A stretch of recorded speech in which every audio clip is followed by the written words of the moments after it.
Hello, my name is Gabriela Hobbs, and I'm the Clinical Director of the Leukemia Service at Massachusetts General Hospital in Boston. Today, I'm going to talk about how we can predict and reduce the risk of thrombosis in a patient with polycythemia vera. So patients with polycythemia vera are at significantly increased risk of having thrombotic complications. In fact, the most common cause of death in patients with polycythemia vera is related to cardiovascular complications related to thrombosis. What are some of the risk factors for thrombosis and polycythemia vera?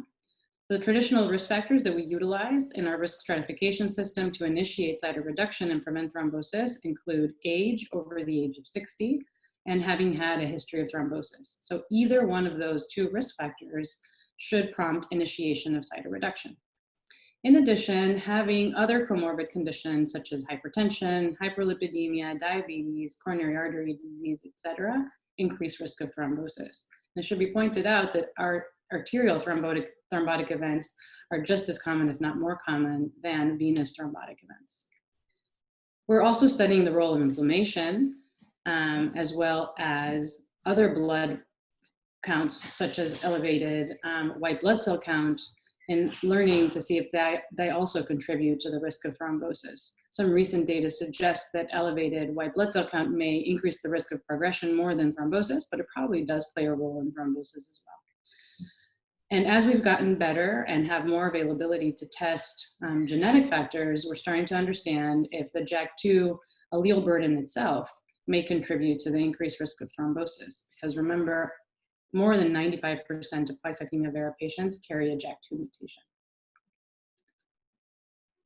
So in terms of treatment, patients that are low risk are those that are younger than 60 or have not had a thrombotic episode, and those patients should be on aspirin unless there's a contraindication, and also should be on phlebotomy to lower their hematocrit to less than 45.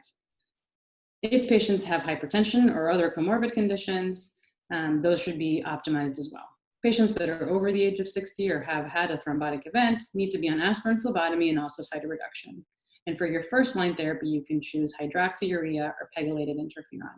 Patients that are resistant to hydroxyurea, defined as having to be on more than 2 grams of hydroxyurea a day without a resolution of symptoms or an improvement in blood counts, can also be considered for ruxolitinib or Jakafi, which is approved in second line.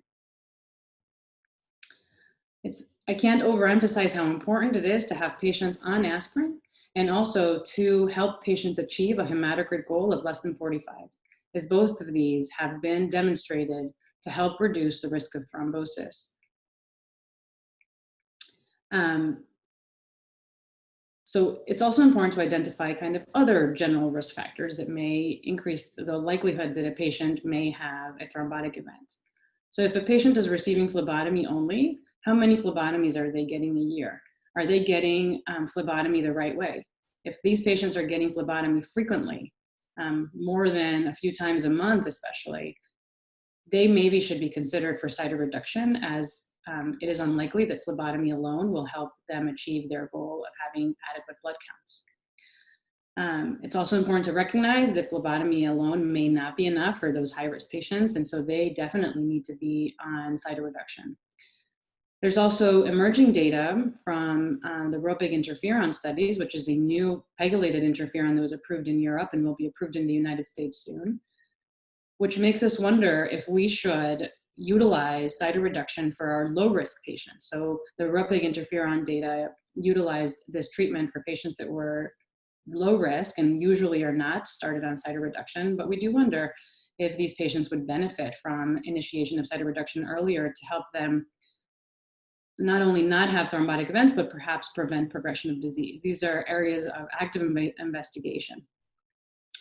And then preventing recurrent thromboses is also really important. Unfortunately, many patients will present to medical attention in the setting of a new thrombotic episode, and in that context, they get diagnosed with PV.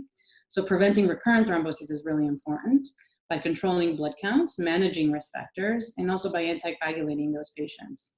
I generally recommend utilizing the same anticoagulation guidelines that would be utilized for non-oncology patients.